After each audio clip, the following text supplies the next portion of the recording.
पांडवों को प्रहलाद से ऊपर का स्थान मिला है। पांडवों को प्रहलाद से ऊपर का स्थान मिला है। अब ये कह देना कि पांडव तो वो गए थे स्वर्ग को, गए थे स्वर्ग रोहिणी से, महाभारत में लिखा है, सुना है प्रसंग कि पांचों चले और कुत्ता मिल गया, फिर एक एक करके गिर गए, फिर अंत में पांडव लोग नरक में दर्शन करने गए युधिष्ठिर, क्योंकि उन्होंने नरोवा कुंज रोवा बोल दिया था। नर नहीं है, हाँ हाथी है।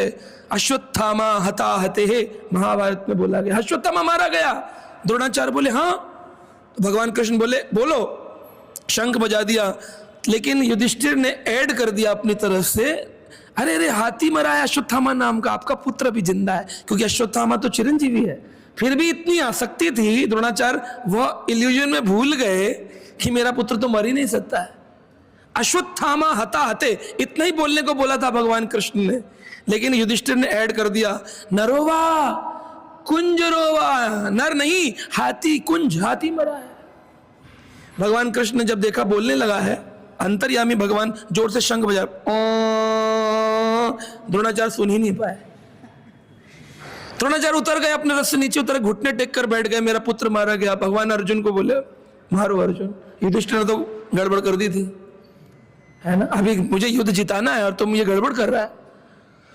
क्योंकि धर्मराज है वो गड़बड़ कर दिए। तो भगवान जब पांचों पांडव जाने लगे तो एक दिन भगवान ने पूछा, महाभारत का प्रसंग आता है, बोले आप पहले स्वर्ग जाएंगे कि नरक जाएंगे? युधिष्ठिर बोले हमने पूरा जीवन धर्मराज है, हमें नरक क्यों जाना पड़ेगा, हम तो नरक के राजा हैं। बोले हाँ महाराज, लेकिन आपको थोड़ा दंड खाना पड़ेगा। तो बोले क्यों दंड? बोले एक बार आपने झूठ बोला जीवन में। मैं झूठ बोलूंगा? बोले मैंने कब झूठ बोला? तो भगवान कृष्ण वहां प्रकट हुए। भगवान बोले याद नहीं एक बार तुमने बोला था नरोवा कुंजरो? बोले मैंने झूठ कहां बोला, जो सच था वो बोला। भगवान बोले जितना बोला है उतना ही बोलना है, उसमें जोड़ना घटाना झूठ ही होता है, कुछ भी जोड़ना नहीं है। इसलिए प्रभुपाद जी कहते थे अपने प्रवचन में, हीरोगिरी नहीं करना है, जितना भागवत में लिखा है उतना ही बोलना है, इधर उधर के ग्रंथ पढ़ के हीरोगिरी नहीं करना है। हाँ।